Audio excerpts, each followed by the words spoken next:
Yo, what's up, everybody? Welcome back to the Ringside Beer Show, episode 26. It's your boy Jay Smooth here with my co-host Alex, the one and only. Welcome, guys. How you guys doing today? How you guys doing, guys? If it's your first time, we'd like to welcome you aboard to the number one fight podcast. At least that's what we strive to be. There we go. I would say it's the number one. I mean, in my eyes, in the Inland Empire, in this section. I mean, in my eyes and a couple of people's eyes, right? They get their fight content from us, so we want to just welcome you guys aboard. If you like what we have to offer, please like, subscribe, comment, share on your social media, the whole shebang. Yeah, do what you got to do, man. Yeah. Spread the word, show some love, and we have giveaways here and there. If this is your first time here, and yeah, just welcome. Welcome. Yes, now let's get into the first current events. Let's do it. What do we got here? We got Manny Pacquiao starting his training camp. So it looks like here he has tweeted, "Training camp has begun. I'm ready to get back in the ring and to further add to my legacy in the sport of boxing. Big news coming soon." Look at that. Manny Pacquiao. Well, obviously it's going to be Ryan Garcia. I don't see anybody else filling that spot. Right. I mean, the previous opponent was going to be Conor McGregor, but he, didn't let the cards line up for that by taking a couple of shots to the face. Damn. You're going to go there? Sauce. I mean, I'm just preaching facts. If you guys like, go back and check out the previous podcast because I did call it. My boy Dustin Poirier going to win. I just had to, Yeah. Well, which is weird because they're not even announcing the opponent yet, which I'm kind of curious why. Maybe it's a Golden Boy promotion thing where they're not announcing it just yet. I feel like when it comes to Manny Pacquiao, maybe they're just trying to see what timing is right for the pay-per-view buys. Maybe he's just getting a little more attention in the month of, March or February or May. Maybe they're just trying to test the water and see what the people want. Yeah, well, obviously a lot of the people want to see this fight. We're going to get right into the other boxing current events. But, yeah, that's one of the fights that people want to see. Manny Pacquiao, versus Ryan Garcia. Let's do it. Yeah, I mean, I really don't see anybody else that's going to be worth our time. So, yeah, You could definitely run that fight. Yeah, just announce it already. Why just tell us how much we got to pay. That's it. You know what I mean? Just tell us how much and tell us when to show up. All right, what do we got next? We got Teofimo Lopez next fight, likely against George Kambosos Jr. Man, you did a good job with that one. I just tried, man. The lightweight star Teofimo Lopez Jr. is focused on keeping all 5 of his lightweight titles and is beginning to gear up for his next fight. Mandatory IBF challenger George Kambosos Jr. is the front runner to fight Lopez next, and a bout that would likely take place in the early spring in the United States, sources told ESPN. Oh, I'm so pumped for this, dude. I'm excited to see him back in the ring after his win over Lomachenko, man, because no one saw that one coming. Nobody's seen that coming, and we want to see if it's not a fluke, so we want to see him get back into the ring, defend all 5 of those belts, keep these guys coming, who at least as long as they're competitive. If they're competitive, defend those titles. If not, go up and chase and get some more titles, bro. That's exactly what I like. I felt like last year we were getting a strive of like boxing matches that we wanted to see. All the big names were coming back, right? And towards the end of the current events, we have like the stuff people don't want to see of boxing announcements. But here we go. We have Teofimo Lopez on the change he wants to see in boxing. He says, in order for us to bring boxing back to its fullest, we have to fight the fights that are 50-50 competition. This is a PSA to all promoters and fighters. Quit being prideful and make the fights happen. It's not hard. I love this. This is exactly what you want to hear from the fighters. You want them to express that they don't care about the money and the promoters and being prideful. Just make those fights happen. The ones that are supposed to happen. The competition. Yeah, which is great because you have one of the top fighters that has unified all the belts together, saying that. And I think it was the last podcast or the one before that where he was talking about there's too many belts in boxing. Was that him or was that Mayweather? I believe it was him, Teofimo. Yeah. Where they had so many belts, and which is true. They have like 4 or 5 different belts per weight division. They have so many different weight divisions.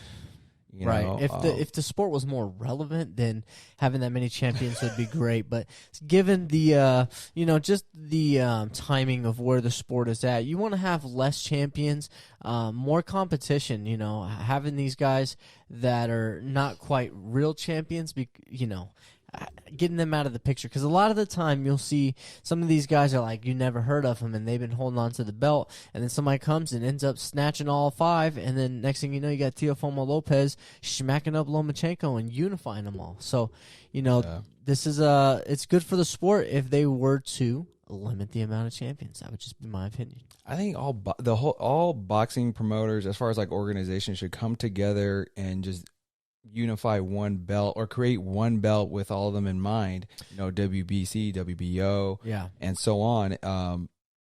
But just have one main belt, and it's going to be all these belts together. Exactly. Unify all the divisions. Unify all of that. And then from there, have an actual recognized world champion in that sport. I mean, why not revamp the entire sport of boxing? I don't see why not at this point. Well, I mean, you have a couple YouTubers that are trying to do that. That's what I'm saying. You're allowing these people that are not professionals to get these licenses to fight and to compete into this type of sport. How about let's just take a step back, revamp it, and strip everybody of the belt, give them opportunity, a Grand Prix style fight. Oh, tournament, yeah. Exactly, man. That's what I would like to see. Not only that, you get the best of the best fighting each other to see who is going to be the champion, which is just great for everybody. Great for the fans, great for the fighters, because you're getting the actual competition that you want. Right. And promoters should just get the heck out of the way and let this happen. I agree with that, And we'll see. We'll see if that even happens. But moving forward, we have Floyd Mayweather speaking on his potential 2021 opponents. I feel like that's like it's funny you said moving forward. It's almost like we're doing 2 steps back with Floyd with all his fight announcements, man. I agree. Yeah, it's very difficult to take what Floyd Mayweather is saying seriously. I don't feel like he's suffering from CTE. I think he's just like suffering from seeing all the dollar signs that are in front of his face. But in the quotations here, he says, "This year I will focus on several exhibitions. I will have an exhibition in Tokyo, Japan again, of course, the one with Logan Paul and I. And if Jake Paul can get past his next opponent, Ben Askren, I will have an exhibition with him as well. I also heard that 50 Cent would fight me, but claims I'm too small. If he wants to lace up at the end of the year, we can do an exhibition then. I don't care about weight class with any of these guys. The Paul brothers will make me great money with the events, but with 50 Cent, it has to be a winner take all." What does he mean by that? Like winner take all? Like what? Everyone's money? Yes, because I'm pretty sure he doesn't want 50 Cent to make a dime off of him. Oh, maybe. Because they've been beefing for years. I mean, that's what I'm saying. Like, see, they're creating this like celebrity boxing matches, and this is kind of a segue to what I'm going to. But it's like Floyd with 50 Cent.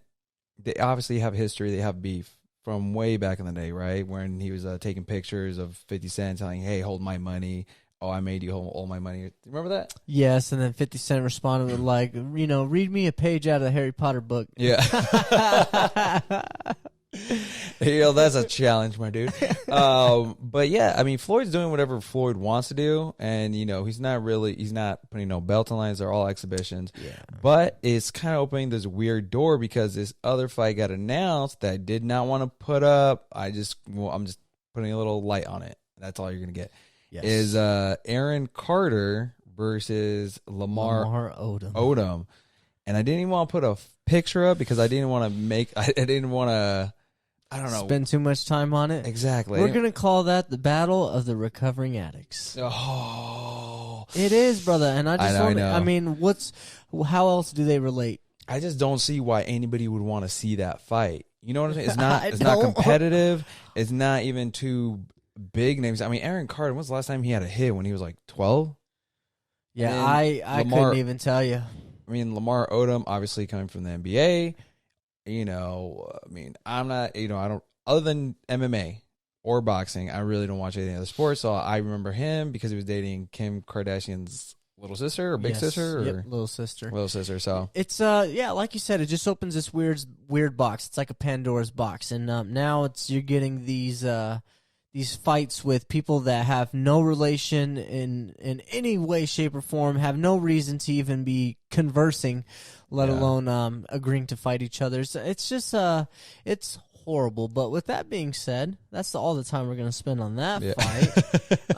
I was gonna say, I was like, hold on, before we go back, celebrity fight. If you were gonna pay for one, let's just get it out there. If you were gonna pay for a celebrity fight, who would you want to watch?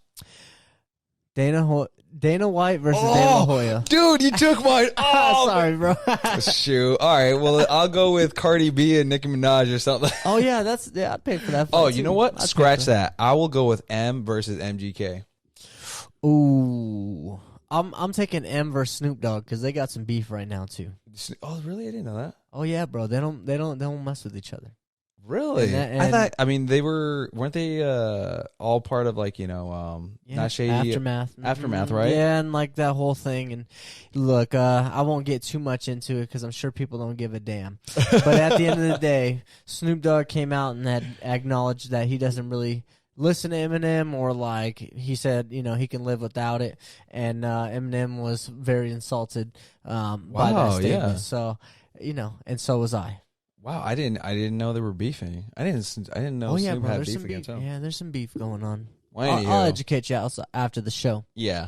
We'll move on past that. We just wanted to sprinkle a little light on that situation. Right, but what's going on. Yeah, exactly. To wrap up for the Floyd Mayweather, he has every right to do these stupid exhibitions that are not necessary. But what comes with it is the opening of that Pandora box. So just to reiterate what exactly we were talking about right there. Exactly. All right, we're going to go on to some MMA current events. This was a hot topic over the weekend.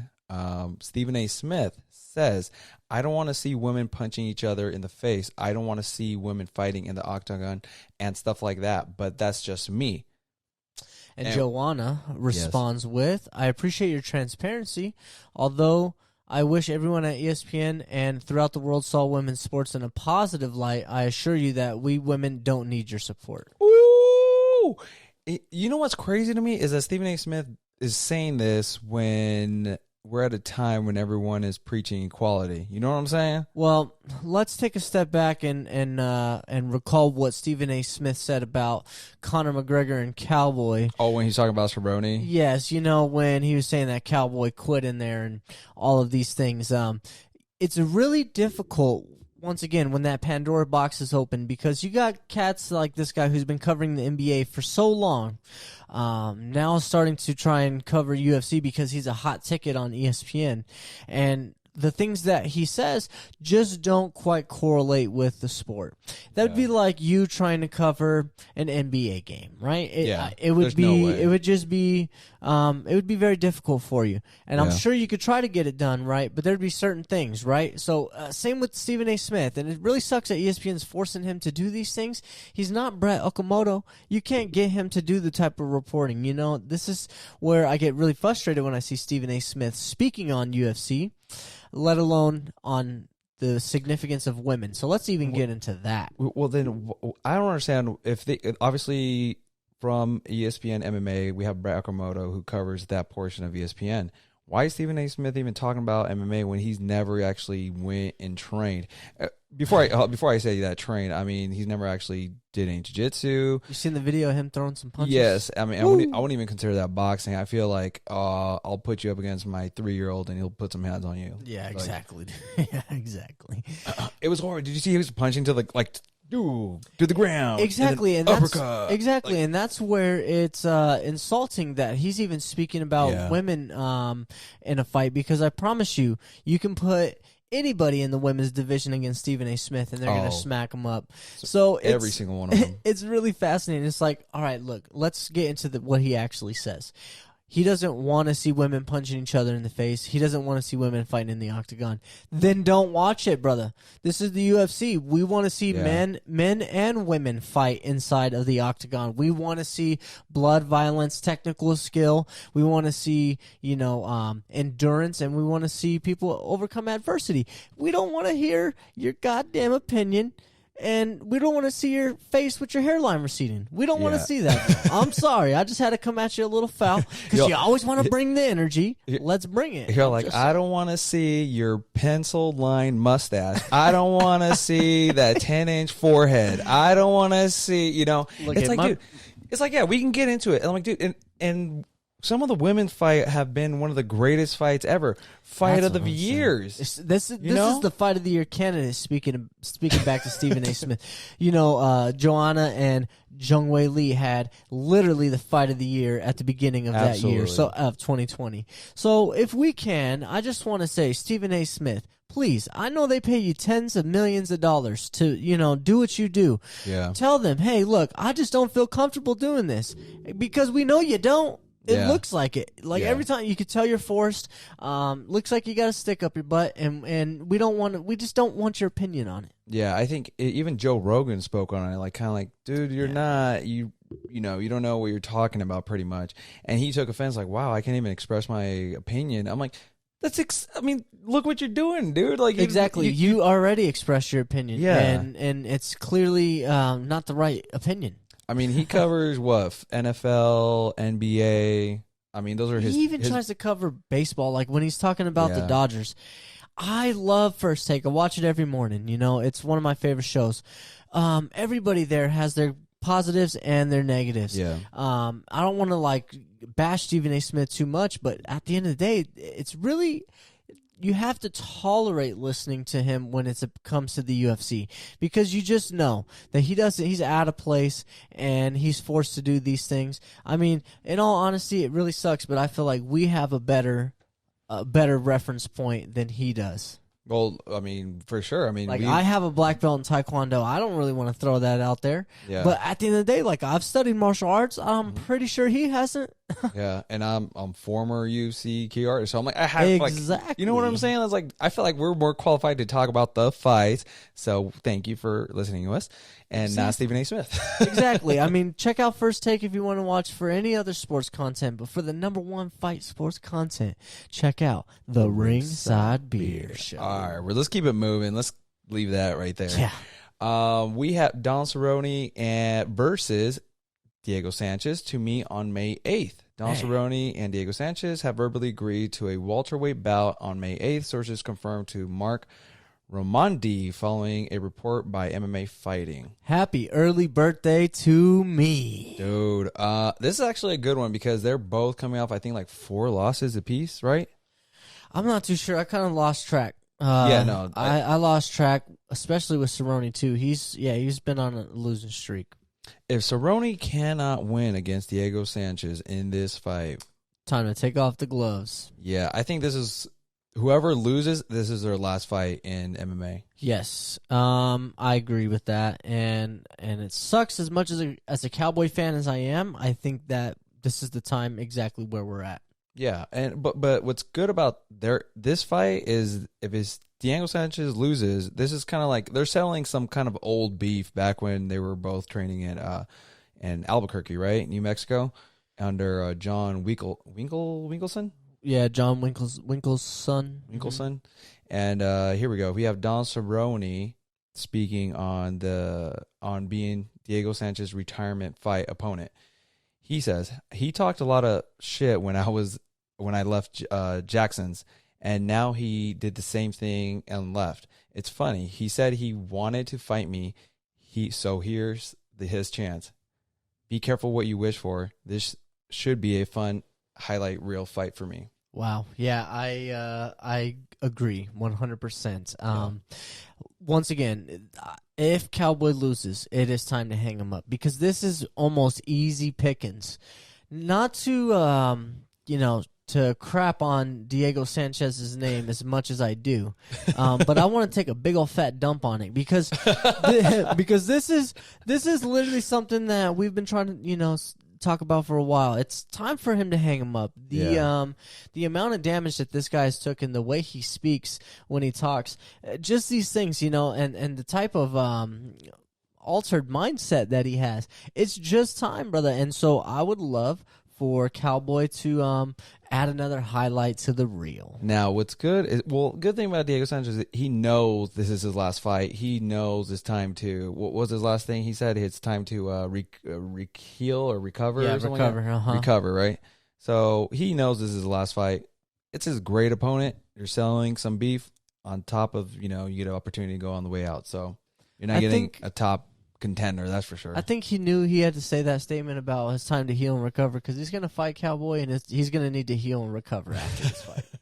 That's just my statement. Yeah. But on to the next slide. So we got my boy Nate Diaz telling Ariel Helwani he would like to face Dustin Poirier or Charles Oliveira next, with a potential fight taking place at 165 or 170 pounds. Yeah, and this just happened today, Tuesday. Nate Diaz was interviewed on the Ariel Helwani show this morning. Yes. So this is the whole segment of just Nate Diaz replying, commenting on what's going on. I mean, it's interesting that he says these two opponents, but at a weight division that neither of them fight at. Well, I mean, I don't think he wants to cut down to 155 because he said he wants to fight. Did you watch the interview today? Yes, I did. So he said he wanted to fight 2 minimum, 4 maximum. So that means he wants a quick turnaround right now. Right. I mean, to me, it's very difficult to just understand the logic behind it because, one, you're not a top 5 in the lightweight division, but you're calling out these guys who are top 5. I do get that you're trying to call out Poirier, who fought Conor McGregor, and you fought Conor McGregor recently. But once again, timing. Like, the message of his whole speech during that interview was timing. To me, it seemed like he wasn't aware of the timing. Neither of these guys fight at 170. So to call for a fight at 170 and to just throw yourself in that mix, it's really difficult. I get you're the money fight. You know, you're the real money fight, and you really are. But these two guys, it just doesn't make sense. It just doesn't make any sense. Or Nate to fight Dustin Poirier or Oliveira. Just doesn't make any sense. Well, he says he wants Oliveira because Oliveira has won 8 in a row. So he's like, I want to fight winners. So Oliveira, he wants to get that fight if he can't get Dustin. I feel like there's lots of things that we want when we just don't deserve it, you know? Which is funny. The way he worded it is funny because he was saying that he hasn't lost. And right. With Masvidal, it was technically a cut stoppage in the 3rd round, right? If I'm not mistaken. Yep. So and I felt like at that time where everyone was talking about, like, dude, Nate Diaz's momentum is coming back, and we didn't get to see that because the fight ended with a cut, right, and doctor stoppage. So it's kind of funny the way he words things. Like, I feel he's more prevalent to call out the cats at 170 that are right there because he fought Masvidal. As per se, calling out these guys at 155 is just like, yeah. The only reason you should be like calling the cats out at 155 is to settle your beef with Conor at 155. That's the only fight that you should even be considering calling out. Well, both of his 55er. Previous fights were at 170. Him versus Correct. Conor. So Correct. If he wants to get that trilogy at 170 for him and Conor, why not? I mean, Conor could still put on that weight, cut back down to fight Dustin after that if he wanted to. Yeah. Get that trilogy out of the way. But just sounds funny like he's calling out the little guys or something. To me, you know. But, you know, he even spoke a little bit on the McGregor's rematch with Dustin Poirier, the potential rematch. Mm-hmm. And he states, I think Conor McGregor was pushing the pace too hard, like he had it in the bag. He should have slowed it down. This happens because he doesn't want to be in there, too. He's anxious for the kill because he wants out. You know what? The more and more I thought about it, is like, it's kind of true. In Conor's eyes, if it doesn't go his way, or this is my, you know, right, this is just my perception. If it doesn't go his way, he wants an out right away to save face. Does that make sense? Yes, and I can second that. I feel like Conor he operates on that counter punch, so it's more of like a fear, right? Like it's a reaction punch. When it comes down to him being in there, he wants to hit you with the big left, and a lot of the times it's on a counter strike. So yeah, I can see where he wants to get in and out of there real quick, and he knows if he gets past the first and he gets past the second, he's probably not going past the third. Yeah, I don't know. It's just something I've noticed the last couple fights after his loss to Dustin. I was like, he's like, no, I just want to make some adjustments and go back in there. I'm like, I don't know, my dude. You need to chill with that. Yep, that's not the right thing to do. I think the right thing to do is find some easy pickings or settle some beef with Nate Diaz. But Nate Diaz speaks on a potential fight with Dustin Poirier. So he says, I'm not going to play effing nice guy like how Conor McGregor just did with him. Conor just walked him right in for the taking, you know? I think that a fight with me would be more real, a more serious situation for him, and I don't think he could sleep with that. We both just sighed. Yeah, you know what, Nate? If it goes to the ground, I give the edge to Nate. But I mean, the boxing, it has to start somewhere. And I mean, when this fight first got announced way back when, it was extremely exciting. But now where we got Poirier, where he's at in his career, I think he runs through Nate Diaz. I think he does. You think he runs through Nate Diaz? I do. I think he does. I think he's just going to be the stronger hitter. Nate Diaz can take a shot, but I mean, he's also known to like take too many shots, So but I can see it happening. He's a natural 170 though. Like he has Maybe a I'm just riding the back of Dustin Poirier, but I honestly feel like he could run through Nate Diaz. I don't know. If they fight, I would pick Nate Diaz on that one for sure. I would for sure pick Poirier, and we would have to put some money on it. Oh, we would put more than $5 on it. That's for sure. Oh yeah, more than 5. And it looks like Poirier is even excited about that. He tweets, "A fight closer to my natural weight sounds like a great idea." Oh, look at that! The flames are starting. It's starting to burn, baby bird. It's percolating. I mean, it's just interesting to me because I really am concerned with Nate calling out these guys in the top 5 of a 55 division, But he's talking about all the divisions dead and at 170, right? No, he's talking about both. He said both. Like, I watched the full interview. He's like, that's why I'm not fighting at 55 because the champion's a pussy, is what he said. And that's what he said. Yeah, that's right. No, that's right. Yeah. And he said that the rest of the division is all dead, And he said 172, nothing excites him. So I honestly feel like, he's taking that no marijuana rule real seriously. No, he's still sparking up. He sparked it up saw that? He's on the actual interview. You're saying like during his last fight, he's like he told everybody it was CBD, but he's like, dude, I was so high during that interview. I was like, oh, Nate Diaz, love you, man. Oh, dude, hey, he keeps it spicy, dude, and I respect real though. it. Yeah, yeah, I want to see him in there, and I don't want to sound like I'm against him. I just feel like to me, on the outsider view, it's just fascinating that he's calling out 55ers, but he wants to fight at 170. But then he's talking about how the division's dead, but he's calling out 2 of the top 5 guys. Just looking at it from that point of view. I think because they never had a chance to settle the whole beef with him and Dustin. Right, and now that Dustin is at like a higher level, I'm sure Nate's like, all right, cool, I'm going to use that, What a great position for Dustin, though. You have the money fight with McGregor if you want it. Yep. I don't know. Obviously, he's been saying he just wants the belt, but who are you going to fight to, like you can't fight Conor McGregor for the belt. Like he just lost. So plus it depends. Like they said, if you want Oliveira to fight Chandler for the belt, you go fight Nate Diaz at 170, come back down to 55, fight for that belt. Why not? Let's do it. Make the money, still chase the gold. Yeah. If you go up to 170, you got nothing to lose. Do it. Why not, dude? Yeah, why not? I'm excited for it. Yeah, well, Dustin has two money fights. You can have the rematch with McGregor and a fight with Nate Diaz. I say go with Nate Diaz first because that trilogy with McGregor is always going to be there. Yeah. And get that money. Double it up. That's what it's about at the end of the day. It's chasing the cheese, the cheddar. All right, what do we got here? We got Khabib. He says, I believe that now Poirier deserves to be a champion. That's my opinion. Look at the fighters he's fought. Jim Miller, Eddie Alvarez, Anthony Pettis, Max Holloway. These are all top fighters, and they could end up in the UFC Hall of Fame. 100%. And so what I gathered from this is that Khabib's ready to relinquish the belt. Yeah. He even said he told Dana White that he doesn't want to hold up the division. So I'm really excited to see now what is in store for Dustin Poirier, because now it seems like Nurmagomedov is ready to relinquish the belt. Yeah, and it should go to Dustin. That last fight should have been for the title. 100%. I don't think so. Only because, once again, I feel like you cannot reward Conor's behavior of the inactivity and the coming back and the here and there. You can't. I think that's the only reason why you don't make that fight for the belt. You just can't reward Conor in his negligence.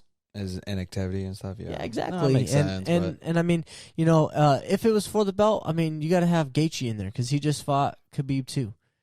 It's got to be Gaethje and it's got to be Poirier if you were to, prior to this. Have you seen the rankings lately? I have not. Tony Ferguson is in front of Conor McGregor now. They could finally make that fight happen. Man, they need to make that fight happen, dude. That's just a fun fight for And honestly, it's kind of easy pickings for Conor because then he's able to, beat up Tony and still take out a big name. No, man. You don't think Tony would ankle pick him so fast? Once again, bro, I think Tony is at just at a bad point in his career where he's not able to rebound from it. Well, they're both coming off losses, so they got to fight, man. That's the fight to make. I love Tony, bro. I think I'm picking Conor in that fight. Yeah. Oh, you know what? God, you know what? Because I picked Conor last, and I'm like, dude, he could win against Tony Ferguson. And I mean, I'm only speaking from like my past resume of 2021, but I'm on a mother-loving heater. Bro. You're on a heater right now, so I don't know. Your picks are winning to this year. You know what I'm saying, son? You want to ride with a winner. You know what's another heater? The Ringside beer. There we go. Let's get a quick word from our sponsors. Ringside beer since 2012. Committed to bringing fight fans quality lagers and ales. Ringside Beer is proud to offer fresh beer in both 16-ounce cans and on draft. Look for our flagship American-style lager, Irish-style red ale, or any of our other beers in your area. Shop at ringsidebeerstore.com for T-shirts, hats, and tap handles. Get in touch at ringsidebeer.com. Get in the ring. Be ringside. Ringside beer. Boom, boom, boom, boom. Dude, all right, so let's get into the fight recaps. We had 2 events going on. We had the bare knuckle fighting. What was it, 11? Or I'm not too sure. I think it was BKFC 11. All I know is they called it the Knucklemania. And then we had the UFC event. So let's go start with the bare knuckle event. Main event was Paige VanZant versus I think it was Britton Hart? Britton Hart, something along those lines. Yeah. And looking at the weigh-ins, did you see Paige VanZant put her hands on Hart's throat? And Hart got real hood real quick. She's like, don't touch me. You're in the wrong sport. Boop. I don't blame Paige for reacting how she did because, Hart got all up in her face. And it doesn't matter what sport we're playing. You're in my face, I'm going to choke you out. So I loved that type of response from Paige. But you have to follow it up. Yeah. And in the fight, I can say that she did not follow that up. I actually watched it too. I remember you were telling me, and someone had it out there. So I was like, yes. I watched it that same night. You just took one eye and looked off to the side. Yeah. It was kind of tough because Paige, I think, won the last round, and Hart won the first 4. Yeah. And, I mean, I was hoping for the best for Paige, which, she didn't get sliced up. She didn't get, major stitches or anything like that. I think she's barely got a black eye. Yeah, no, she did escape out of there pretty not touched for what you would expect. Yeah, for everyone thinking like, oh, you're going to get sliced up, you're going to ruin your modeling career and everything. But no, she had pretty decent boxing. It's just, I think, it was a new sport, new thing that she was trying out. She didn't know, because you don't train that in the, when you train jiu-jitsu, you train with the gi, or you train you train with padding. And for bare knuckle, you still have to put on the gloves because you can't just train, spar random opponents with bare knuckles. No, right? You can't. So I think it was a new thing for her. And for Hart, going into that fight, she had already had 3 or 4 previous bare knuckle fights, so she knew what she was getting herself into. Right. When I watched the fight, it was really concerning because Paige knows to throw combos. It's essential in the sport of mixed martial arts. I don't see why she didn't throw many combos until that last round, but she was definitely she was looking for the big shots. Yeah. And it kind of was a little sad to see because you knew that she was getting hurt, like she was feeling those shots that were landing from Hart, and she didn't know really how to respond to that. And the response was going to be doubling up your punches. She didn't do it. It was really kind of like, wow, I'm surprised that she doesn't have that basic knowledge of you have to swing more. You have to swing more. Maybe take a less off your punch, but swing more, get in there. And you could tell when those shots landed from Hart, they hurt. Well, there's 2 different types of, what I've seen from bare knuckle. You either have kind of like a boxing match where it's, technical, or it's going to be a brawl. And Hart went to Paige and made it a brawl, She did, and that's the key to beat Paige. You don't want to get lost in the, the aura of all of the things that surround her during the media. So following the fight, Paige VanZant had released a statement saying, a picture saying, humble in victory, humble in defeat. Yeah, that was her first statement. She had a way longer statement after that, but yeah, that photo just showed a little black eye, and that was it. She's back to it. Yeah, no, she looks pretty squared away for being in a bare knuckle fight. Yeah, and then what do we have here? We have her second statement that she kind of went on more on her loss to Hart. What did she say? She said, the greatest test of courage on earth is to bear our defeat without losing heart. Last night, I told my husband I didn't want to fight anymore. But as the words left my lips, I knew that wasn't true. Can you continue reading? My eyes are struggling right now, dude. Yes, I knew it wasn't true. Yeah. I'm a fighter. This is what I live for. Losers quit when they fail. Winners fail until they succeed. That fight last night was a good learning experience for me. The timing and the distance took a little bit to figure it out, but I felt my last round was my best round, and I'm going to build off of that. I'm very thankful to fight for the best team in the world, and we're going to go back and fix our mistakes. Thank you to Britain for competing last night, and congrats on victory. I'm also confident we will cross paths again. Yeah, for our viewers, sorry, the text was a little bit too small, and our TV's pushed back, so I was squinting my eyes right now. I'd lend you my glasses, but then I'd be blind.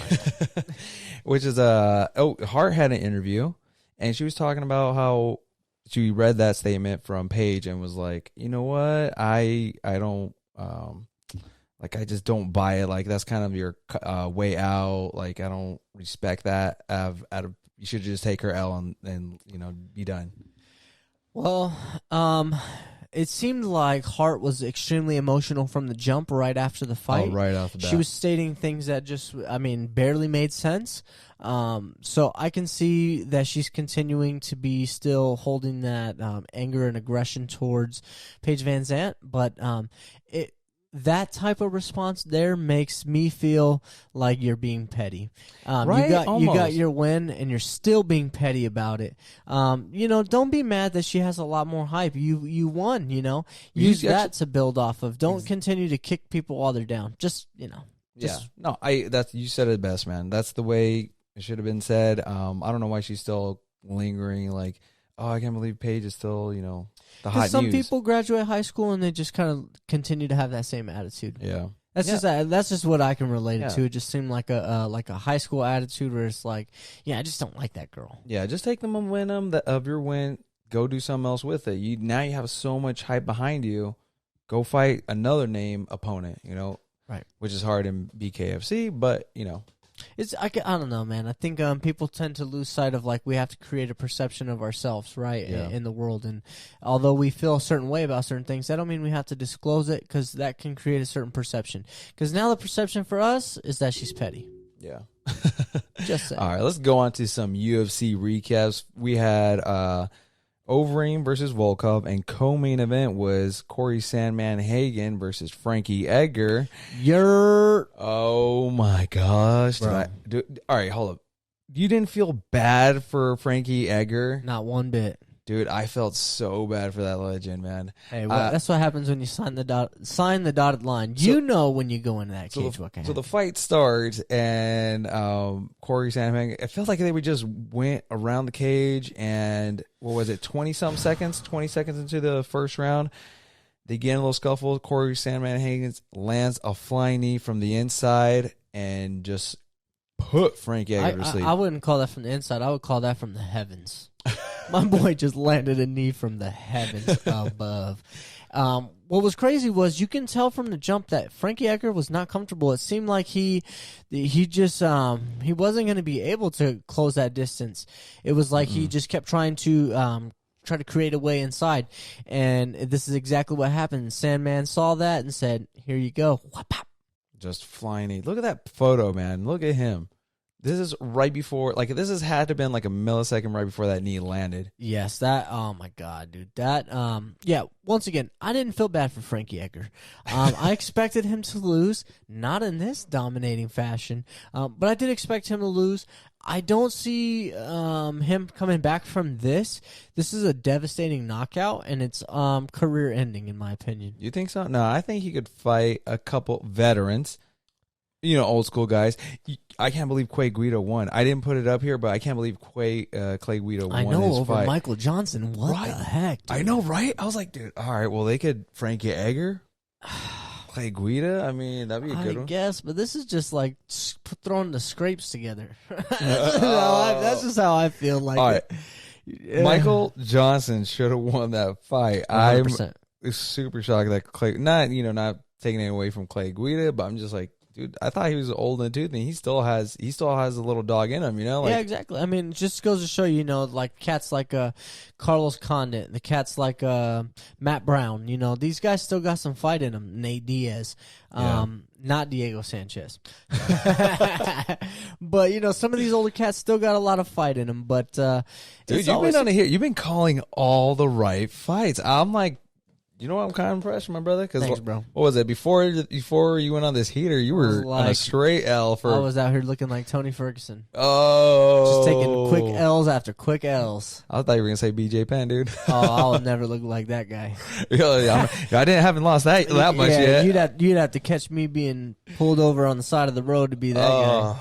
But all right, well, continuing with Corey Sandman Hagen, he says, I'm coming for legacy. I'm coming for world titles. I'm coming to be the king. That's why I'm here, and I'm trying to hurt the people bad when I'm in there with them. Well, that's exactly what you did, my boy. Oh, put him to sleep. A bunch of fighters felt bad for Frankie Edgar. Like, dude, you just put out a legend like that. Yeah, there was if you watch the newest vlog series on The Embedded.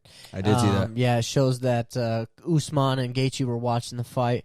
And you could just see, man, even with fighters, like, that's a shot that anybody can respect, even as a professional fighter, that still puts the shock in you, and I'm sure they feel bad for Frankie Edgar, but he even Frankie Edgar here speaks on his own knockout loss at UFC Fight Night 184. He says, props to Corey Sandhagen. He landed a perfectly timed and executed bomb on me. Luckily, I don't remember it much. This game could be a cruel bitch, and Saturday night was just that. But I ain't panicked. I've been here before. Yeah. Oh, poor Frankie. He took it on the chin and, and just lost like a true martial artist. That's it. I mean, at this point, that's what you got to do. But because any other way, you're just gonna look like, bro, you're at the tail end of your career. Yeah. So don't feel bad about it. But he even reiterated a little more on Instagram. So he says, "I've licked my wounds long enough. I'm home with my family. Life is good. On Saturday, I was prepared for a fight as long as I could have been. Props to Corey Sandhagen." Oh, this is speaking a little bit further into it. He landed a perfectly timed and executed bomb on me. Luckily, I don't remember much. This game could be a cruel bitch, and Saturday night was just that. But I ain't panicked. I've been here before. Thanking to my family, team, and friends who are on one and the same for continually giving me the love and support and it takes to be a fighter. The loyalty and unconditional love and guidance you all give me is truly unbelievable. I love you all more than you know. To my fans who always ride with me, I appreciate you all and you make this fun for me. Till the next time. See you all soon. Damn. I don't know who he would fight next, though. Like, Frankie Edgar. Nobody I want to see. No? You don't think so? Frankie Edgar and himself. Maybe, they fought at what, 135 or 145? I believe that was at 35. That was at 35? Yeah. Oh, never mind. I was going to say, shoot, maybe Nobody. Cody Garbrandt? Nah? Dillashaw, maybe. TJ Dillashaw, yeah, for his return fight. Because long layoff, why not? I wouldn't mind seeing that because then it's, two old veterans too. Yeah. All right, let's go on to the main event. We have Overeem versus Volkov, and I felt so bad for Overeem. Didn't you call Volkov, or you picked Overeem as well? I think I did. No, I'm pretty sure I picked Overeem. I can't lie. Yeah. But I said I had a feeling about Volkov ever since he got that back tap, man. Dude, we were just talking about that. We were like, dude, look at his back pics. I felt like he's a different fighter because of the back piece.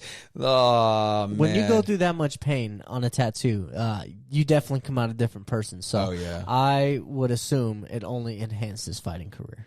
Look at Overeem, man. Oh, yeah, this is becoming a common picture for Overeem where he's just gushing blood and, waking up from a knockout. This was after the fight, but he said after his, the first round when his nose broke, he didn't have it in him anymore, pretty much.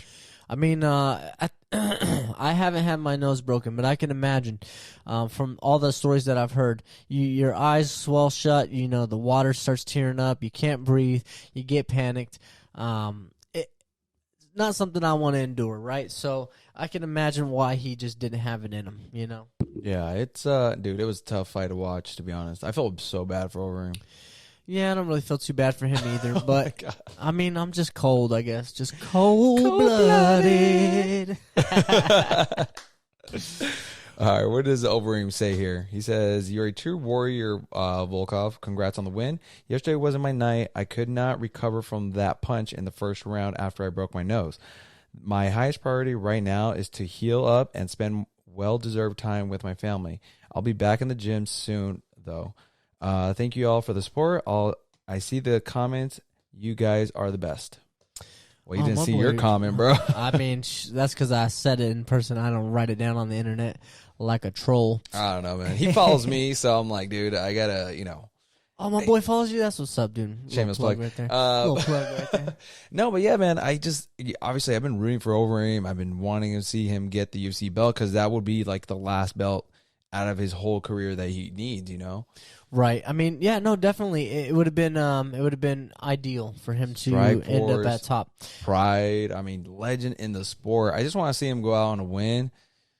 I mean, but then let's say he would have won this fight, you got Ngannou, you got Stipe, and now you have John Jones at the very top. It's going to be a tough. Yeah, I wouldn't challenge. want any one of those three if I was over him. So, yeah, now's the time to hang him up, bro. Well, he says he wants to come back, so we'll see. Once again, you got to protect the fighter from themselves. Yeah, that's true. All right, man. Well, let's go into another segment called Fight Announcements. These are all the fights that got announced over the week. And we're going to go into this little section. This is all Bellator's fights that got announced today. Yo, I'm so hyped. Dude, we have Pitbull versus Sanchez 2 for Bellator Featherweight Championship on April 2nd. This fight right here had to happen. Bellator 255 in Unscalville. Was that Connecticut? No. Yes, Connecticut. Is it Connecticut? Yep. All right. Wow, yeah, no, this fight has to happen, and I'm super excited. Bellator just came out with some heaters today. Dude. Even on to the next one. Let's go. We got Corey Anderson here versus Dovletjan Yaksemoradov. Bro, I thought I needed glasses the second I saw that name. I was like, yeah, what? I'm going a little cross-eyed here. That was extremely tough. But that fight is going down April 9th at Bellator 256. Yep. And this is Corey Anderson's debut, if I'm not mistaken. Yep. It is, man. Yeah, man. Super excited for this light heavyweight Grand Prix. There we go, my dude. Then we have Ryan Bader versus Lyoto Machida on that same night. Dude, what year is it right now? I feel like I'm stepping back into like 2005. This is exactly. This is kind of like deja vu. But the crazy thing about it is, didn't Bader lose his light heavyweight belt? Yeah. Got knocked out, right? Yeah, he's in the Grand Prix though, so I think they're in like the whole light. They all get to run it back. Yeah, but this is his chance to try to redeem that belt back and be double champ. And again, Lyoto Machida has been on a losing streak, right? If I'm not mistaken. Yes, he has been losing. Yeah. Oh, I just saw you turn the slide. Anthony Johnson versus Yoel Romero. Woo! I'm a little bummed that they made this fight happen immediately, but dude, no. But I know my boy Alex right here is like this. I'm so pumped. I'm like this, right? Like this, like a rock. Look at that. Look at those muscles right now. Look at those little baby pythons. Johnson versus Romero, dude. I've been wanting this. Put this on my Christmas list because Christmas came early. April 16th, Bellator 257 and Mohegan Sun. That's where they're going to fight. I'm super pumped for that one. And once again, a little bit of an early birthday present. There we go. What do we got my boy Vadim Nemkov, who did knock out Ryan Bader for that belt. He's going to be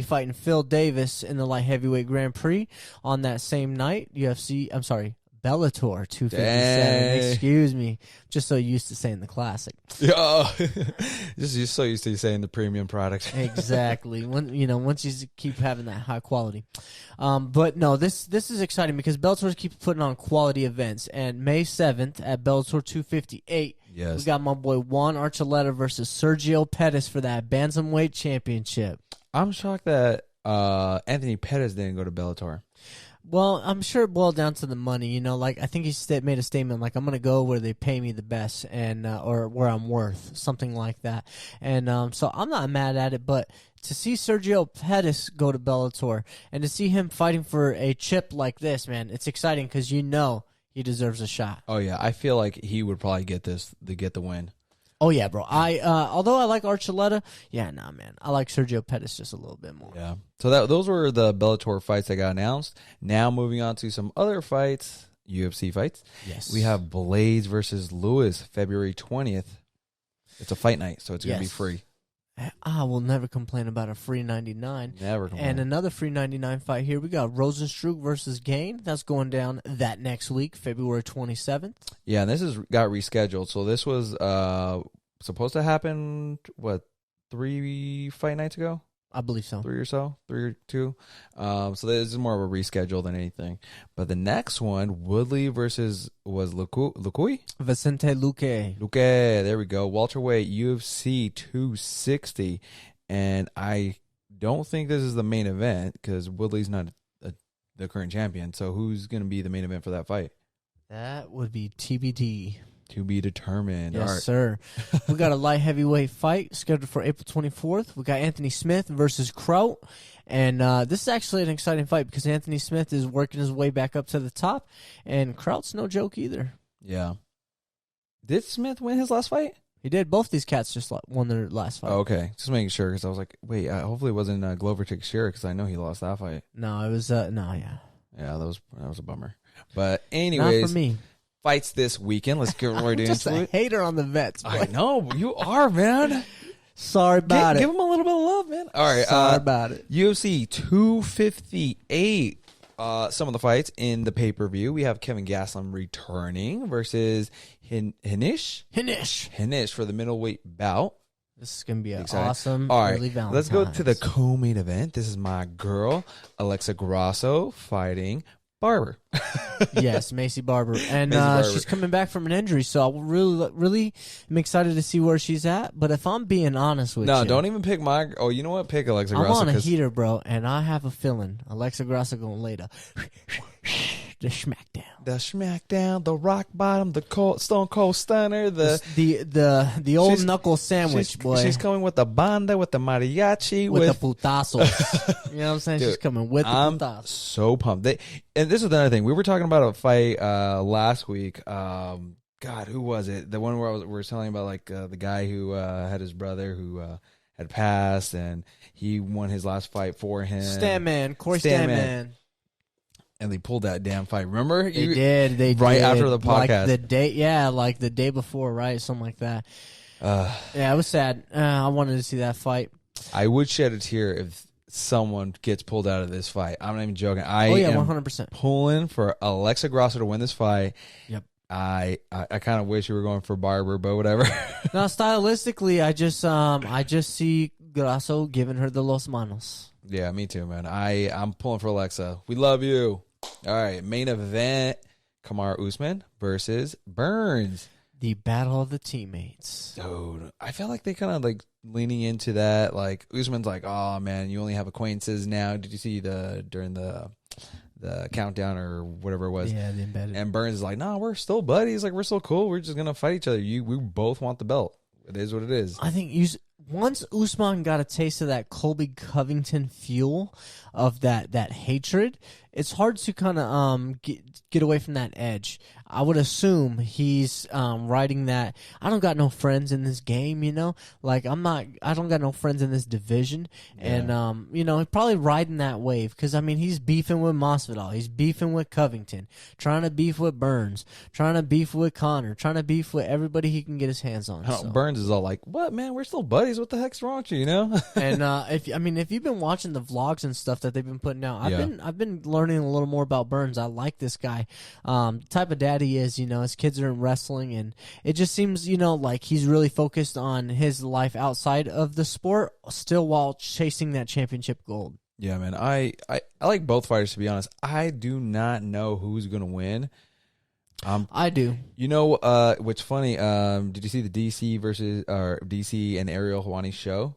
I didn't watch the full episode. So DC was mentioning, hey, they've already trained. One of those two guys knows who's getting the better of those sparring sessions. Right. And when we're watching the video, it looked like Burns was giving it to Usman, and Usman was kind of just like, oh shit, taking it a little more, easy. I'm gonna pick Usman this week, so you could pick Burns and maybe make some money. Yeah, you know what? $5. I'll do $5. Let's do it. All right, I'm with that. I'll go Burns. I'll go for the underdog. Well, with that being said, guys, enjoy the fights this weekend. They will be on ESPN Plus. Make sure to like, comment, subscribe on this video. We appreciate all the support you guys are giving us and showing all the love. We will have a art giveaway pretty soon. I think for the next pay-per-view, we'll definitely do that, because for the March pay-per-views, they're all going to be litty, bro. Yeah, there's some heat coming, guys. Yeah, stay tuned. So stay tuned, guys. With that being said, we love you. We appreciate you. And until the next episode, guys. Be ringside. Be ringside. We love you. Bye.